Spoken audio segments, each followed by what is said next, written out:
don't watch new movies anymore. And it's not because we don't know enough Japan as the New World Order power stories, because we don't. And it's not because I don't like the idea of corrupt cops as anti-heroes, because we fund all that anti-cop stuff. And it's not because we stopped using Super Panavision to create the unique, gritty, and fully lit style, because we bought Alexas now, and now everything is shitty and gray.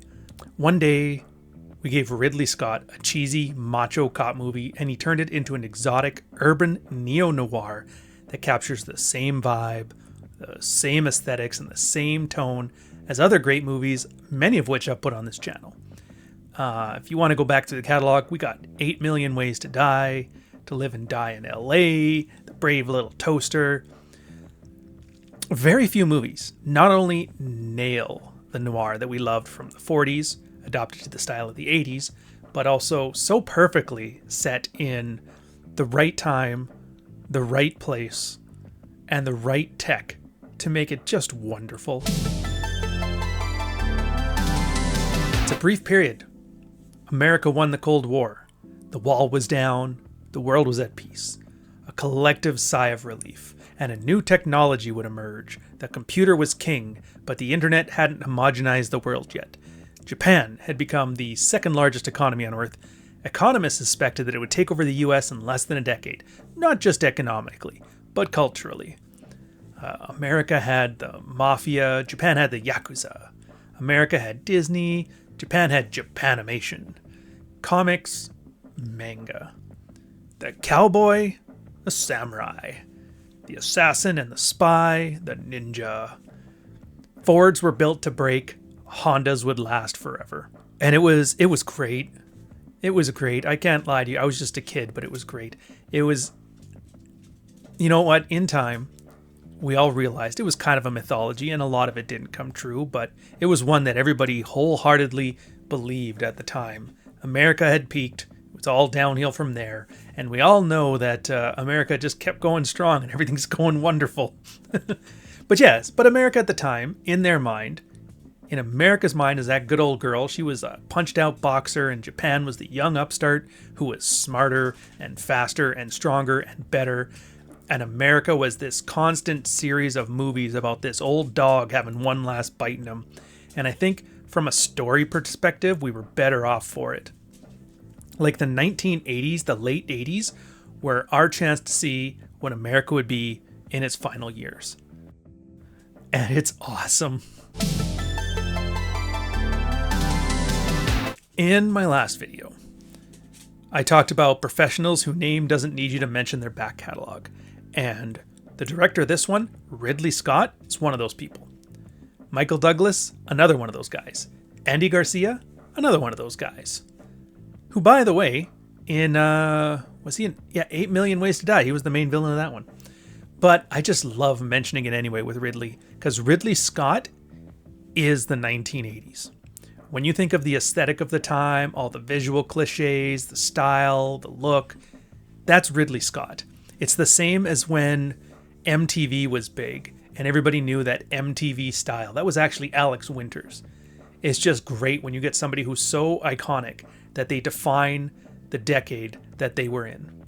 Like that perfume commercial with the chick in the legs by the pool, that was him. They used this when they wanted The Watchmen to look like a 1980s set piece. The Simpsons satirized it when Homer made commercials for Mr. Plow. Robert Palmer stole the aesthetic for his music videos. Of course, you got the same aesthetic moved on into Blade Runner, into Alien, into Legend. Speaking of legends, Michael Douglas. He was the 80s. His dad, the super hardcore action star, actor. Then you had Michael, like Romancing the Stone, Jewel of the Nile, War of the Roses, that trilogy, Fatal Attraction. Everybody knew about Fatal Attraction. It still has memes today. Wall Street, Basic Instinct. Fucker even married everybody's 1990s hottest woman on earth, Catherine Zeta-Jones. To put it in perspective, that woman was so hot, people thought she was Spanish. She's Welsh, by the way, which means British, sort of, but don't tell them I said that. Now, granted, she's fucking crazy, but we didn't know that at the time. The only thing we knew was Zorro and that one scene where she needed a perfect ass to get by a laser security system, and she delivered. Point is, this is a moment we're never going to get back. A specific time, a perfect storm of prosperity and insecurity. It's the last throes of the empire as far as we knew. We didn't know that in less than a decade, we would birth millennial movies and slop, and Japan would never be as great as this right here. This was Japan's peak. Holy Jesus. What is that? What the f*** is that? What is that? What the f***?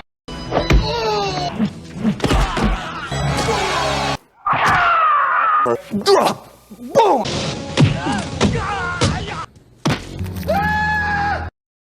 And the movie crushed it. $30 million to make. Return, 140. And that's just the box office. And you know the deal. As long as a movie doubles its budget in the box office returns, it'll make money. So it's one of the few movies that could still be made today. The economics are there. Japan still exists. Crime is still a thing. The problem is, we don't have that magic anymore. That spark. That they knew this was a machismo, masculine cop drama, but they never did the self-aware winking thing that everybody does now because they're insecure and they're pussies, probably communists. They straddled the line between juvenile power fantasy and satirical clown show, and it was the perfect line, and we're never getting that back. We don't know how. We don't have the talent anymore. Baby, it's alright. Baby, it's alright now. Baby, it's alright now. Shake that thing. Baby, shake that thing. Let's the hero, muscle, ladies and gentlemen. In the land of the rising sun, an American cop in Japan, their country, their laws, no rules. Do you like crime stories? I can take anything I want. Do you like loose cannon cops that are going to destroy the city? Do you yearn for motorcycle chases, beheadings, and a good old-fashioned story of revenge versus justice? Well, I have the story for you. In a brand new world, a world free from pinko communists, we have a rising power. Japan is about to take over the world. An ancient mafia, a power struggle. A Western cop bringing good old American cowboy justice to an entrenched power struggle. A young partner, naive to the gritty gray world of the modern criminal. A burned out, but good Japanese cop as his guide through the land of the rising sun.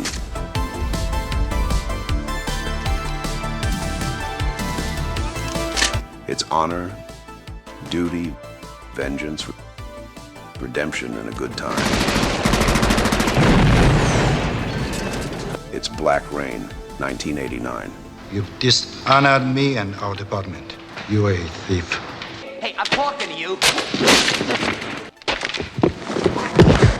If you pull it, you better use it.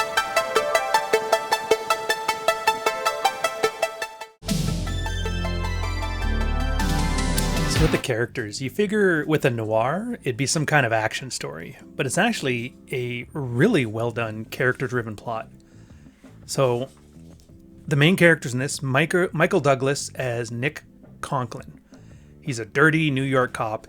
He's your typical hyper-masculine, dirty Harry type character, you know, but they do it well. Yeah, he destroys half the city when he does some crimes, but he's got an ex-wife, he's got an alimony payment, he's got kids in a private school, and he treats the rules as suggestions. But unlike the movies at the time, they make this one kind of real. That means he has to skim off the top. He's on the take, and everybody knows it. He's on his way out. Jail, most likely. He has a want and a need, like any good character. He wants to get the job done. He wants to take care of his family. He wants to be the perfect man and the perfect cop. But he is in a gritty, gray, moral area type world. And he's very jaded. What he needs, though, is, yeah, he needs to be able to take care of his family. But he needs to be able to function in civilized society. He needs his honor.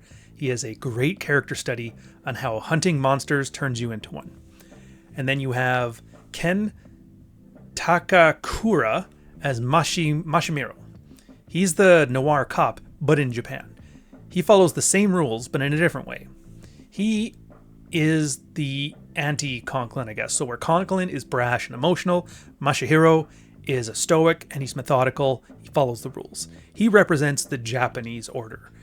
Restraint and continuity in contrast to the American impulsiveness and the corruption. So while Masa's steady discipline influences Nick, tempering his arrogance, while Nick's boldness allows Masa to acknowledge the limits of strict rule following. And if this was a Western, like, he would be the silent hero. He wants to do his job and he wants to bring justice, but what he needs is to understand the limits of the rules that may not get him there, and he has to do what it takes to get the job done. In a way, he and Conklin are kind of opposites, and the two of them coming together and deciding that they are good partners and trusting in each other and having honor bring each other balance. They take the excesses of each side and bring them back. So, and of course in this one, Conklin learns to temper his passions and play more by the rules. And Masahiro learns that sometimes you got to bend the law in pursuit of justice. And they're both better men for it. Then for your side characters, you got Andy Garcia as Charlie Vincent. It's his rookie partner, altogether good guy. He's the heart, and he's the audience insert.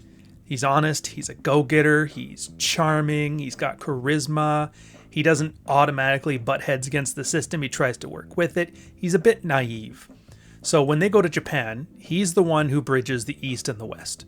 He gives Conklin hope that good cops can still win, and when he is tricked into following a simple car thief into a park and ends up getting himself killed, he gives the moral impetus for Conklin. How do you be a good cop and still get revenge? It's that final moral question. And what I love is, like, so without Charlie, Nick would have just stayed as a cynical and self-serving asshole. But with Charlie's memory still haunting him, and Masahiro's telling him that he does have no honor, Nick adopts some of his partner's respectfulness and sincerity, which allows him to avoid the tragic ending, like Charlie or Sato or any of the other characters. Then you have Yusaku Matsuda as Sato, who I guess who had bladder cancer this whole time. So the entire time you're watching this movie, he's like in excruciating pain. So that's really good acting. In the same way that you have Masahiro and Conklin as the rule follower but impotent cop and the rule breaker and the emotional one, you have Sato and the rest of the Yakuza having the same type of polarity. The Yakuza are a stagnant organization, big on honor, big on rules, but Sato is a psychopath and does what he wants in order to raise his stature in the criminal underland. He's Japanese Scarface, basically. He's the Joker in The Dark Knight. He has a tragic arc. Since a good arc would have been like the cops, embraced a bit more honor, embrace a bit of tradition, get brought into that middle, he instead lets his psychopathy take the best of him, as his fatal flaw made him blind to this type of character growth. And in the end, he refuses to regulate himself, and so Conklin has to do it for him. And I have no doubt that without this story, Conklin would have ended up in the same fate. You know, arrested for corruption, rotting in a cell, or worse, dead by his own actions. And that's what's brilliant about Black Rain. Like, they have a simple character quadrant. All have sides in it. The American hero and the Japanese villain, brash, compulsive, dishonorable. Then you have the Japanese hero and the old mafia are the stoic and the professional. They follow the rules. And of course, what would noir be without a femme fatale? Joyce Kingsley, played by Kate Capshaw. She's an American expatriate living in Osaka. She runs a nightclub. She has connections with the mob. And she's jaded and world-weary, just like Conklin. She's cynical. She's pragmatic. And the only thing she's missing, if she wanted to be the cardboard cutout noir femme fatale, is that she doesn't betray anybody in this, which is fine. Like, the big part she plays is to be an alternative to Conk's self-destructive pragmatism. She is a survivor, and she plays the game, and combined with Masahiro's stoicism and Vincent's optimism, the three of them give Conklin a well-rounded set of skills to emerge a better person. So in a phrase, survival through compromise. And I want to sit on the characters of this movie more. Like, I may not be the greatest storyteller who ever lived, but I'm good enough. Like, stuff like this, it's the pinnacle of storytelling. I joke around about CGI slop and millennial slop and diversity slop and pinko communist slop, and goddamn, I mean it. Like, every character here understands that they are not realistic people. They're not people at all. They're all existing in service of the story. Conklin, in this case, he's the baseline character. They make him relatable to the audience. He's a symbol for the unchecked masculinity, impulsive, brash, rule-breaking, you know the deal. But it's exaggerated to the point that the benefits become his hindrances. And it's a level that normal people just don't have. But that's the point of a story, to be extraordinary. He is a family man, but they demand so much of him that he has to break the law, cut corners, skim off the top. He's macho, but to the point where it causes problems. He's street smart to a fault. Now he's cynical and world weary. If you were to tone this down to human levels, a lot of guys could appreciate where he's coming from. And then Vincent is there to break up that cynicism with some optimism and some charm. Like, he does his job, he flies straight. He's the man Conklin probably was before the world beat him down, I mean, his death provides the catalyst for Conklin to grow into the man that he could have been, to just let go of all this all this shame, and then build his own honor. He is the bridge that allows Conklin to see things Masahiro's way. And Masahiro is a stoic, he's quiet, meticulous, professional. All of Conklin's excess is missing in him. The problem is, Conklin also gets things done that Masahiro cannot. So it's one of those don't throw out the baby with the bathwater kind of relationships for both of them. In the one's strength and the other one's weaknesses are perfectly, crossed over. And then Joyce. She is the counter to Vincent's optimistic, charming narrative. Conklin could just end up with, unabashed optimism, like with that other stuff, but it would be insincere. So Joyce shows him the way to make it work. She's not ignoring Conk's cynicism. She has it. But she's also saying it doesn't need to control you. She is survival through compromise. So his revenge arc at the very end would have been just a cop murdering a perp for revenge. He would have lost his job and been shipped home in disgrace. But instead, survival through compromise. He does his job. He brings him in. He lets go of the collar and he gets his honor. And then Sato is just Conklin, but on the villainous side. He shows the direction that Conklin would have gone in if not for his allies helping him become a better person. And it's damn brilliant, all of it. Like, I am surprised. It is the least well-received Ridley Scott film, at least until Prometheus stuff came out. Like, I'd argue it's probably his best from a storytelling and a character perspective. Like, it sure as shit does a better job at characterization than Alien.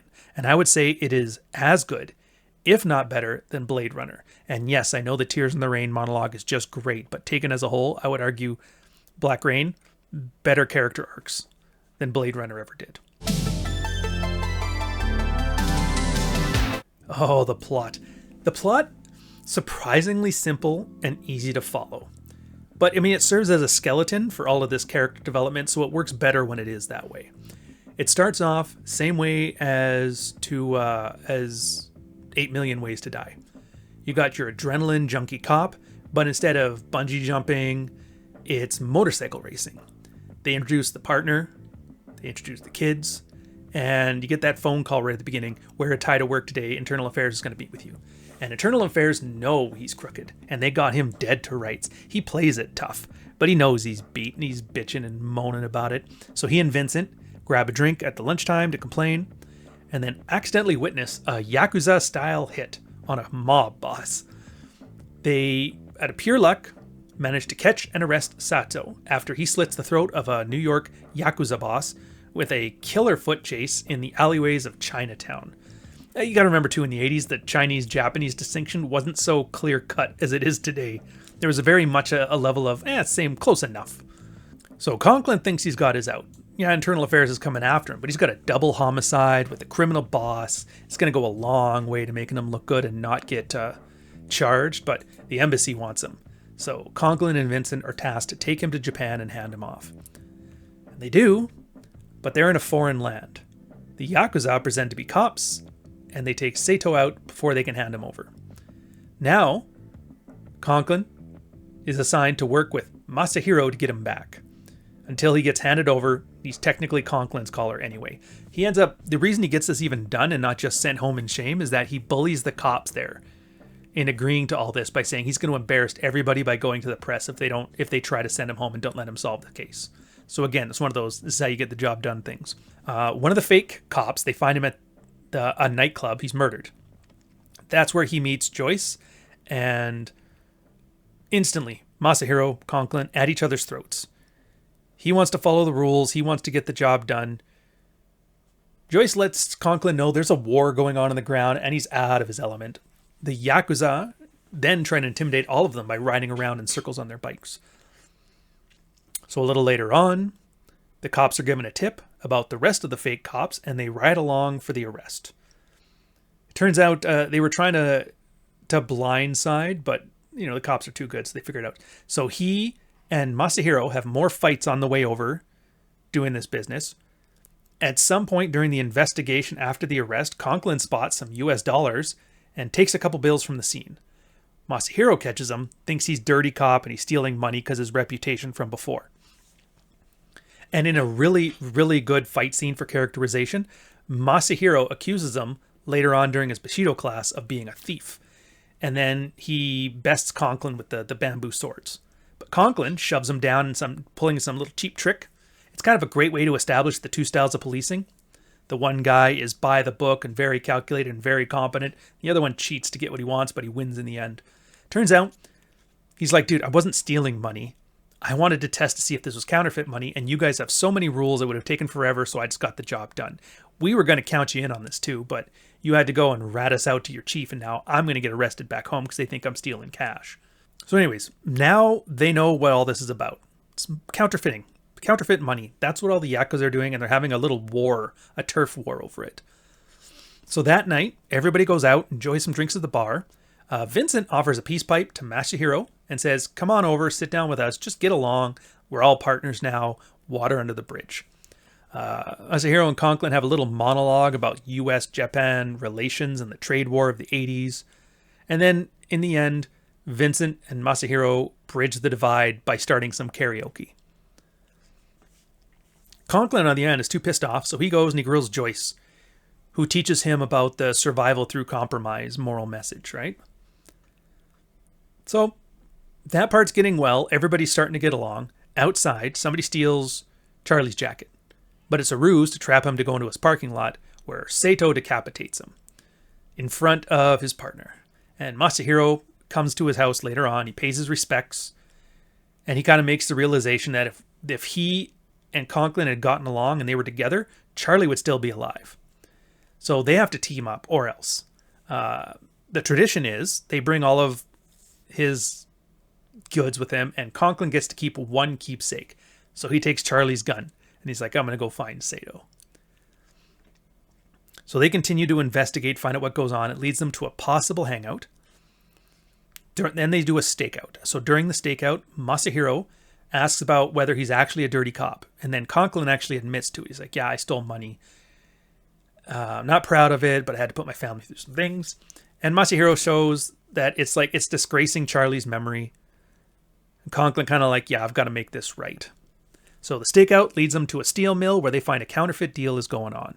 But the Japanese cops stop them from catching Sato for causing too much trouble during a half-foot, half-motorcycle chase, which again, it's not the greatest chase scene out there, but they're all good.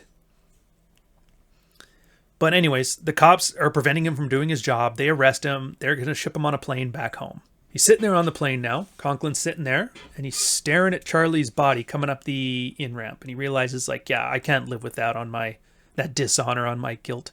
So he ends up sneaking off the plane through a little elevator and goes to Masahiro's house, and he's like, I need your help. But Masahiro's like, I'm about the rules. I can't help. He has to stick to the rules. Conklin offers him a way to catch those bastards, but he refuses. Conklin, then out of options, goes to Joyce. And as a final gift, she gets him dinner, and she gets him the location of Sugoi. He's the leader of the Yakuza who Sato is probably going to kill next. He figures that Sugoi knows he's in danger and doesn't like Sato, wants to get him out of the picture. He hates Sato. He calls him the American influence on Japanese culture. So Conklin offers him a deal. Just get me in the same room as the guy, and I'll take care of it without you getting your hands dirty. So Sato or Sugoi drops him off in a rice field, throws him a shotgun, and he says, "Good luck." But, and this is the neat part, you see Masahiro made his choice. He's like, no, I'm going to go back him up. So he actually sneaks in there with a machine gun, and they're both outside the rice fields now, waiting for that deal to go off. Turns out he's learning to break the rules and get the job done as well. Sato is inside dealing with Sugoi. They accept the deal. He's going to get the counterfeit money plates. They make Sato cut off his finger for a dishonor, and he does it as a ruse. So he ends up attacking, killing everybody, and then a big shootout starts. Masahiro starts kicking ass, taking out everybody with his machine gun. Conklin goes on a motorcycle chase with Sato in the muddy-ass rice fields. They end up having a brawl. Conklin has a chance to kill him near the end of it, and then they cut automatically. So you don't know, does he actually kill him or not? Turns out he and Masahiro, they bring him in. They're partners. They got the job done. The chief recognizes that they got it done. They give them medals. They give them awards. Conklin even learns to bow deeper than the police chief as a sign of respect and wins back his honor in the end. So on the trip home, Masahiro and Conklin say their goodbyes. They pass each other some gifts. Masahiro doesn't know, like, what happened to the plates? And he assumes Conklin stole them because he can make a fortune with them back home. But Conklin, he opens Conklin's gift. It's the plates. So he showed honor. He decided to be the good cop and not break the law. And in the last couple seconds, he showed that he was the better cop. He met his need. So yeah, man, this movie is something else. Like, there's a lot of neo-noirs that happened in the 80s. 8 Million Ways to Die, To Live and Die in LA, Lethal Weapon. But Black Rain did something special, and I will never know how it became the hidden gem in a genre revival. It really deserved better. Like, you got Crooked Cops, you got Grey Morality, you got The Femme Fatale, you got East Meets West, you got Psychopath Criminals, you got motorbike chases, you got foot chases. They took it all, and this is stuff that we've seen a million times, and they turned it into a character study that should be taught in fucking film school. Instead, I think, like, me and maybe Razor Fist are the only people out there telling you how good this movie is. And it's not just good, it's great. And I pray that since it took 40 years to turn the 1940s noir into 1980s neo-noir, that we're due for a 2020s neo-noir revival. And some talented filmmakers, actors, and writers are going to bring us a whole new batch of the best. But we're halfway through, so I think I'm going to be let down. So I won't hold my breath, because the communists may have lost the Cold War, but they won the war of our hearts, unfortunately. And that's why we're never going to get this again. So enjoy it, fellas, because I damn well did. Cheers.